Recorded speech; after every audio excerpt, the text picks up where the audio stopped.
Recordemos que el registro histórico de Hechos llega a su fin con los 2 años de Pablo en Roma.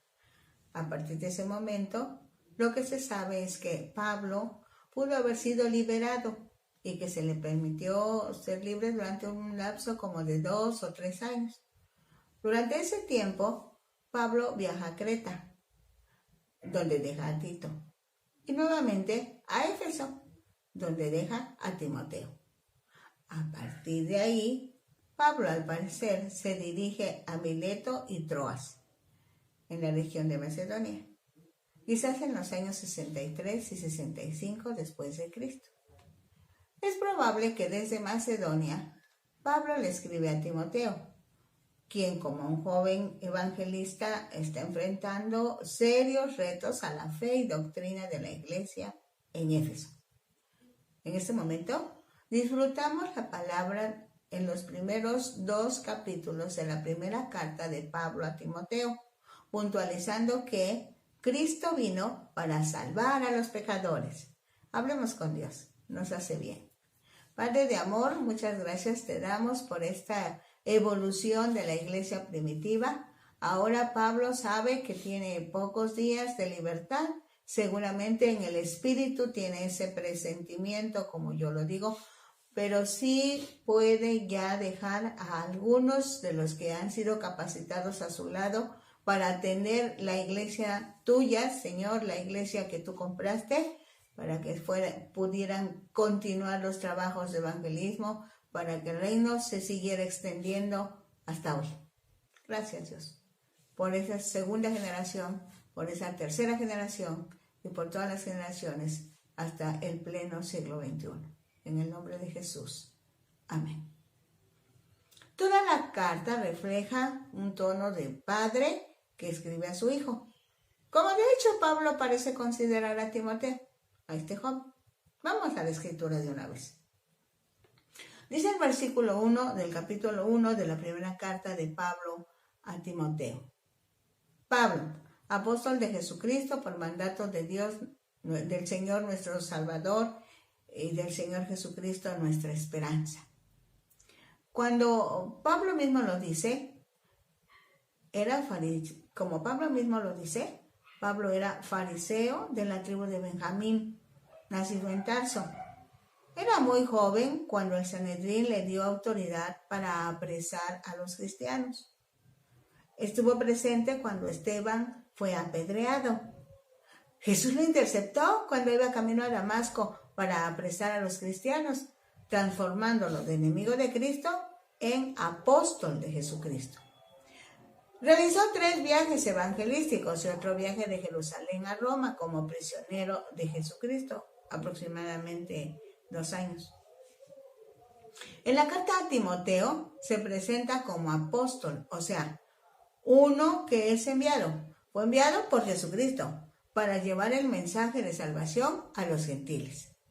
Cuando escribió las cartas a Timoteo, porque escribió 2, estaba nuevamente en la cárcel en Roma. Dice el versículo 2, a Timoteo, verdadero hijo en la fe, gracia, misericordia y paz de Dios nuestro Padre y de Cristo Jesús nuestro Señor.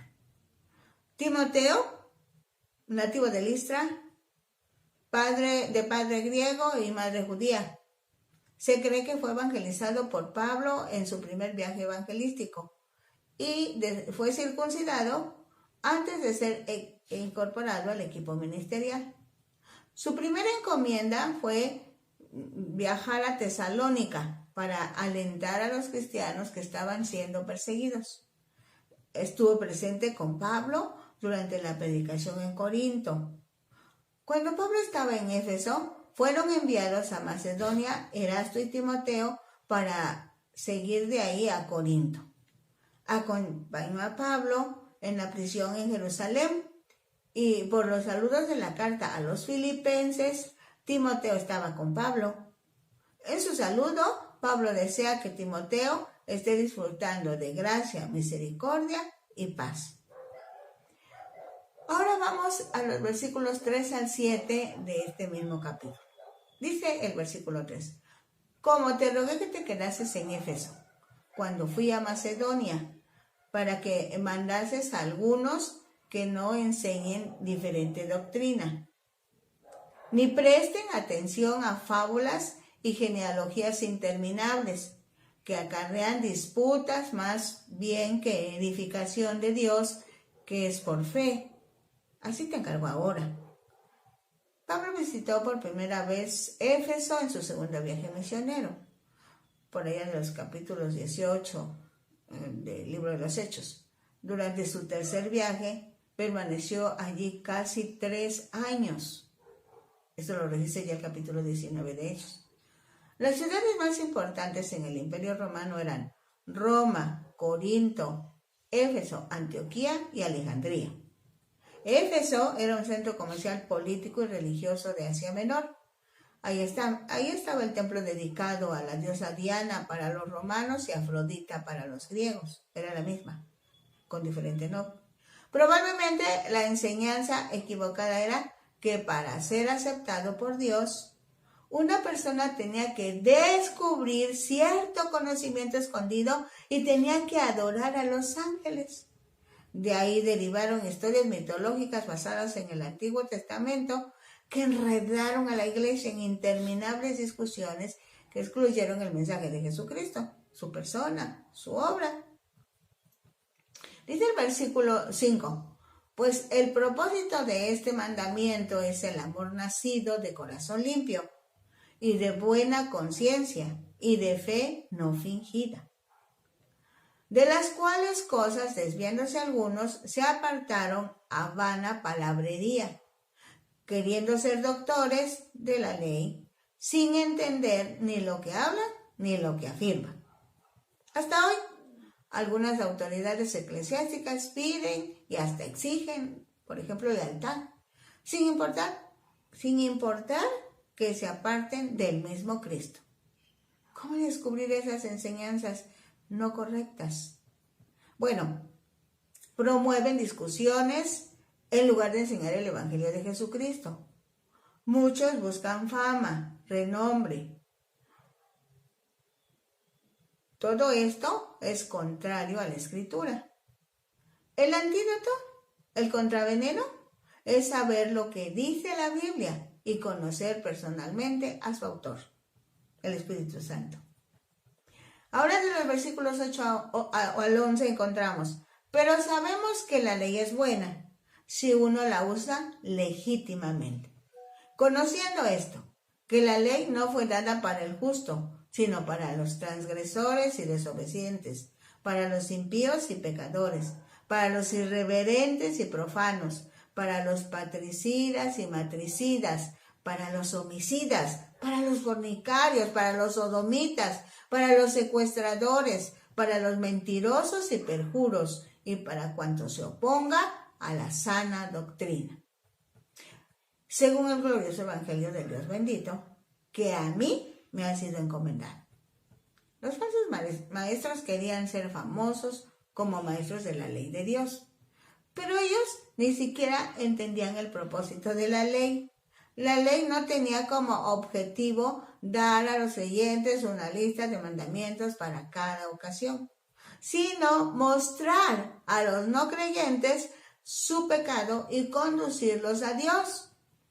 Es conveniente revisar la siguiente cita de otro escrito del apóstol Pablo. Dice Romanos 13, 9 al 10, porque no adulterarás, no matarás, no hurtarás, no dirás falso testimonio, no codiciarás y cualquier otro mandamiento.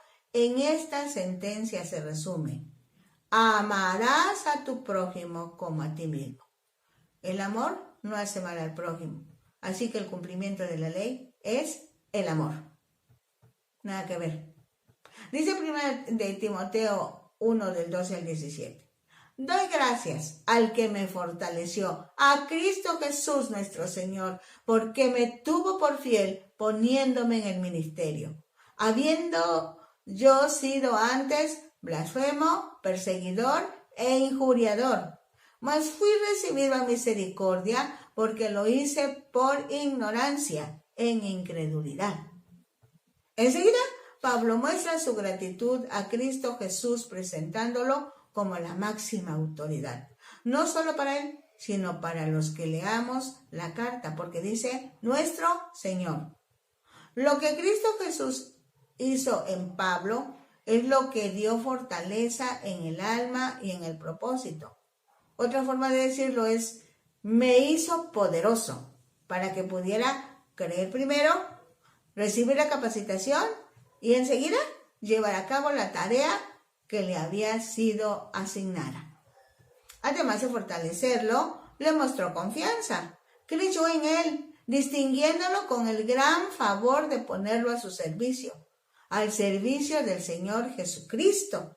¡Qué distinción! En un momento determinado, algunos de nosotros dirían, ¿qué tienes en particular o por qué Pablo está tan agradecido? Pablo dice, pues resulta que en el momento que me llamó, que me fortaleció, yo era blasfemo, perseguidor e injuriador. Blasfemo, uno que reniega de Jesús, sus doctrinas, sus caminos y sus seguidores. Perseguidor, que molesta, fatiga o hace sufrir a alguien. Injuriador, ofende, causa descrédito o atenta contra la buena reputación, fama, honor, buen nombre, dignidad o estima de alguien. Pablo dice, Jesús no me castigó, sino que me dio esa oportunidad porque no estaba bien informado.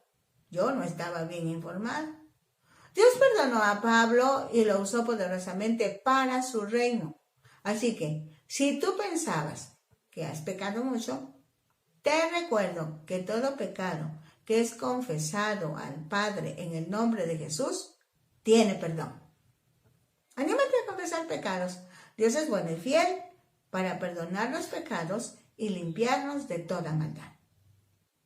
Te lo dejo de tarea. Dice el versículo 14. Pero la gracia de nuestro Señor fue más abundante con la fe y el amor que es en Cristo Jesús. Gracia quiere decir regalo. Entonces, el regalo de Dios fue mayor para Pablo, porque Dios consideró que Pablo lo amaba y confiaba en él, solo que había enfocado mal esa fe y ese amor. Así que tengamos confianza en que Cristo ayudará a nuestra fe y amor a crecer en la medida que nuestra relación con Cristo se profundice. Dice el versículo 15. Palabra fiel y digna de ser recibida por todos. Que Cristo Jesús vino al mundo para salvar a los pecadores, de los cuales yo soy el primero. Pablo nunca olvidó lo que había sido, por eso no se glorió a sí mismo, sino se glorió en Dios, que lo había redimido y transformado. Jesús vino a salvar pecadores, vino para ofrecernos salvación que nos lleve a la vida eterna, de los cuales yo soy el primero. Mientras más comprendía la gracia de Dios, más consciente era de su propia pecaminosidad. La humildad y gratitud debe caracterizar a cada cristiano, pues nunca olvidaremos que también cada uno de nosotros es un pecador salvado por gracia. Dice el versículo 16, pero por eso fui recibido a misericordia, para que Jesucristo mostrase en mí el primero toda su clemencia, para ejemplo de los que habrían de creer en él para vida eterna. El propósito de Jesucristo cuando mostró su clemencia, compasión a favor de Pablo, fue presentarlo como ejemplo de lo que él puede hacer con las personas que aman a Dios, aunque no lo conocen, saben de él, pero no han experimentado totalmente su misericordia, o sea, no han recibido el castigo que merecen, antes bien, el perdón que no merecen. Eso es misericordia. Y Dios es misericordioso. Dice el versículo 17, por tanto, al Rey de los siglos, inmortal, invisible, al único y sabio Dios, sea honor y gloria por los siglos de los siglos. Amén. Inicia el párrafo con un canto de gratitud y lo termina con una exclamación de adoración. El Rey siempre vivo y siempre capaz de redimir. Nunca conocerá la decadencia y la corrupción. No puede ser visto, pero interviene en todas partes. posee la sabiduría más elevada que las criaturas humanas tienen. Debe ser respetado, honrado y glorificado siempre. Ahora del 18 al 20 tenemos este mensaje. Este mandamiento, hijo Timoteo, te encargo, para que conforme a las profecías que se hicieron antes en cuanto a ti, milites por ellas la buena milicia, manteniendo la fe y buena conciencia, desechando la cual naufragaron en cuanto a la fe algunos, de los cuales son Himeneo y Alejandro, a quienes entregué a Satanás para que aprendan a no blasfemar. El apóstol Pablo valoraba el don de profecía. En un momento determinado, Timoteo había sido separado para el ministerio cuando los ancianos pusieron sus manos sobre él. Al parecer, en esa ceremonia, varios creyentes profetizaron en relación con los dones y habilidades de Timoteo. Para mantener la fe y buena conciencia, es necesario que tome como un gran tesoro su fe en Cristo. Camine con Dios, ponga atención para que distinga perfectamente lo bueno, lo lleve a cabo y de esa manera su conciencia permanecerá limpia. Himeneo y Alejandro quizá trabajaban en equipo. El error de Himeneo debilitó la fe de la gente enseñando que la resurrección ya se había efectuado. Esto debilitó la fe. Por eso Pablo lo entregó a Satanás, separándolo de la comunión de la iglesia. Ahora bien, lo que Pablo quería era que Himeneo descubriera su error, se arrepintiera. Y finalmente el propósito de todo esto era la corrección. Así que la disciplina se aplicará de tal manera que el ofensor vuelva al Señor y sea recibido en la comunión de la iglesia. La disciplina entonces incluye fortalecimiento, purificación, entrenamiento, corrección y perfeccionamiento. No castigo. Dicen los versículos del 1 al 7 ya en el capítulo 12, primera de Timoteo. Exhorto ante todo a que hagan rogativas, oraciones, peticiones y acciones de gracias por todos los hombres. El llamado en primer lugar es para interceder por todos los hombres, haciendo equipo con Dios para cambiar el mundo. Versículo 2. Por los reyes y por todos los que están en eminencia, para que vivamos quieta y reposadamente en toda piedad y honestidad. En el momento en que Pablo exhorta, anima a interceder por los que están como autoridad. Estamos hablando del año 64 después de Cristo. Entonces, el emperador romano era Nerón, un gobernante cruel que persiguió a los cristianos. Pablo dice, ora por él. La petición es que haya convivencia quieta y reposada para que la expansión del evangelio sea más fácil. El versículo 3 dice, porque esto es bueno y agradable delante de Dios nuestro Salvador, el cual quiere que todos los hombres sean salvos y vengan al conocimiento de la verdad. Dios quiere que todos los hombres sean salvos, pero no todos los hombres serán salvos, porque depende de la decisión de cada persona.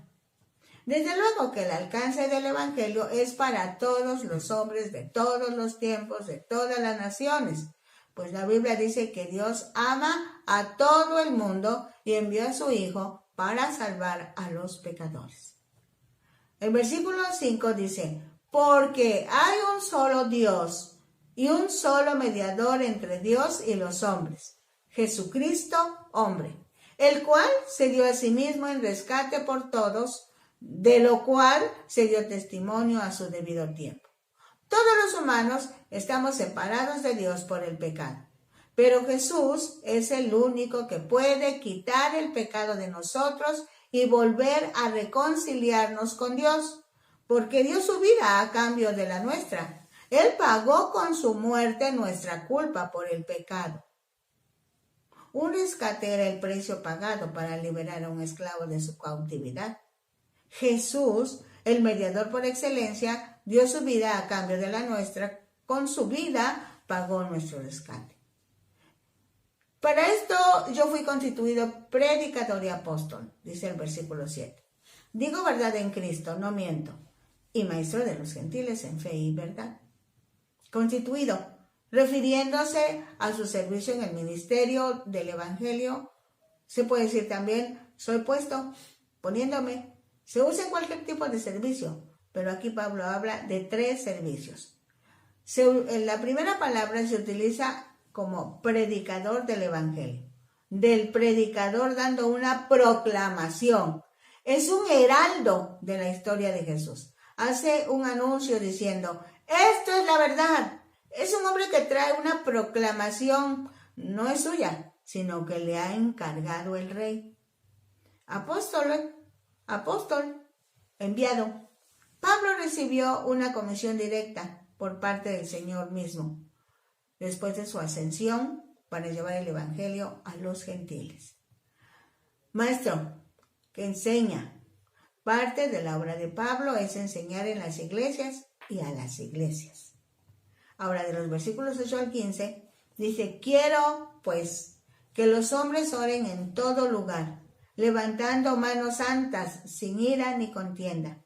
Cuando el Señor Jesús estuvo enseñando aquí en la tierra, especificó que es necesario interrumpir la adoración para hacer la paz con otros y luego regresar para iniciar la adoración otra vez.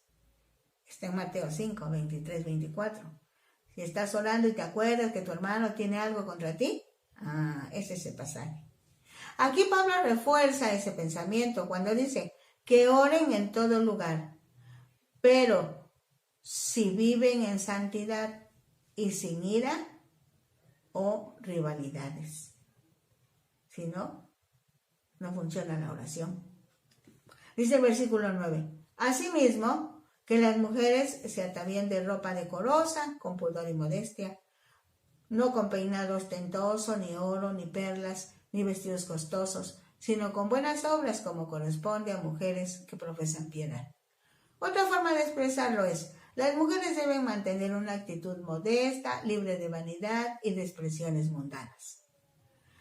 Dice el versículo 11, la mujer aprenda en silencio con toda sujeción, porque no permito a la mujer enseñar ni ejercer dominio sobre el hombre, sino estar en silencio. Timoteo era pastor en Éfeso. En esta ciudad, en el primer siglo, a las mujeres no se les permitía estudiar. Contrario a lo que parece, cuando Pablo expresa que las mujeres deben aprender en silencio y total sumisión, les está ofreciendo una nueva oportunidad. Pablo en ese momento no quiso que las mujeres de Éfeso enseñaran porque aún no tenían suficiente conocimiento, ya que no habían recibido instrucción general, mucho menos bíblica, suficiente para poder distinguir la verdad. Realmente Pablo estaba diciéndole a Timoteo no tener a nadie como dirigente o enseñador, en este caso mujeres, si todavía no eran maduros en la fe. Algunos interpretan que este pasaje dice que las mujeres nunca deberían enseñar en las reuniones de las iglesias. Sin embargo, Pablo no prohibió que las mujeres enseñaran, pues en el Nuevo Testamento encontramos a Priscila, enseñó a Apolos, el gran predicador, en Hechos 18. Febe trabajó en la iglesia, según Romanos 16. María, Trifenia y Trifosa eran obreras del Señor, según Romanos 16, 6 y 12. Así como Evodia y Síntique, en Filipenses 4:2 las menciona Pablo. Es muy posible que Pablo haya prohibido a las mujeres de Éfeso, no a todas las mujeres que enseñaran. Dice el versículo 13, porque Adán fue tomado primero, después Eva, y Adán no fue engañado, sino que la mujer, siendo engañada, incurrió en transgresión. En otras palabras, Pablo habló del hombre y de la mujer en el matrimonio allá en Efesios 5, en Colosenses 3, pero aquí habla de la participación del hombre y de la mujer dentro de la iglesia. De hecho, algunos estudiosos piensan que está haciendo el comparativo de la forma en que actuaron Adán y Eva como una ilustración de lo que estaba sucediendo en la iglesia de Éfeso, lugar a donde Timoteo era pastor o encargado. En esta comparación expone que así como Eva fue engañada en el jardín del Edén, las mujeres en la iglesia estaban siendo engañadas por los falsos maestros. Por otro lado, así como Adán fue el primer hombre creado por Dios, Así los hombres en la iglesia de Éfeso serían los primeros en hablar y enseñar porque tenían más experiencia. Con lo anterior, se enfatiza que las disposiciones de Pablo en relación con la no participación de las mujeres en la enseñanza de la palabra solo corresponde a Éfeso en ese caso específico. Dice el versículo 15, pero se salvará engendrando hijos si permanece en la fe, amor y santificación con modestia. Pablo continúa hablando de las mujeres efesias en su desempeño dentro de la enseñanza de la palabra en la iglesia. Físicamente la mujer no engendra hijos, el que engendra es el varón. La mujer concibe hijos, así que este es un asunto espiritual. Soso, salvar, se utiliza de liberación material y temporal de peligro, sufrimiento. Según la palabra que se traduce como salvará, no se refiere a la salvación de la condenación eterna, pues esta palabra se refiere a liberación material y temporal de peligros, sufrimientos. Otra palabra que denota tener hijos, implicando los deberes de la maternidad, engendrando hijos mediante la función maternal. La palabra que se traduce como engendrando implica los deberes de la maternidad, engendrando hijos mediante la función maternal, cuidados como alimentación, limpieza, cariño, mimos. Entonces, Pablo dice que las mujeres que conocen el trabajo de la maternidad la apliquen en el evangelismo. Ese trabajo de evangelismo les ocupará por un tiempo, es temporal, aplicándose debidamente a cuidar a los recién convertidos, siempre y cuando permanezcan en la fe, amor y santificación con un recto juicio. Es lo que significa modestia. También se puede decir sabiduría. Así que Pablo ofrece a las mujeres de Éfeso, judías y gentiles, la gran oportunidad de entregar el mensaje de salvación a las personas, confiando en que ellas podrán cuidar a los recién convertidos. Nos recomienda Pablo que oremos por todos los hombres. Y yo agrego, y por las mujeres, porque esto es bueno y agradable delante de Dios nuestro Salvador, el cual quiere que todos los hombres sean salvos y vengan al conocimiento de la verdad. Padre, en el nombre de Jesús, si nos unimos a esa recomendación, están delante de ti todos los hombres. En esos pasajes también implica mujeres, niños y todas las edades, que sean salvos. Espíritu Santo, sabemos que el trabajo tuyo precioso es redarguir los corazones de la gente que no conoce a Dios. Los dejamos en tus manos, papá, para salvación y vida, en el nombre de Jesús. La invitación es para que sigamos disfrutando la palabra en Facebook, en YouTube y con nuestros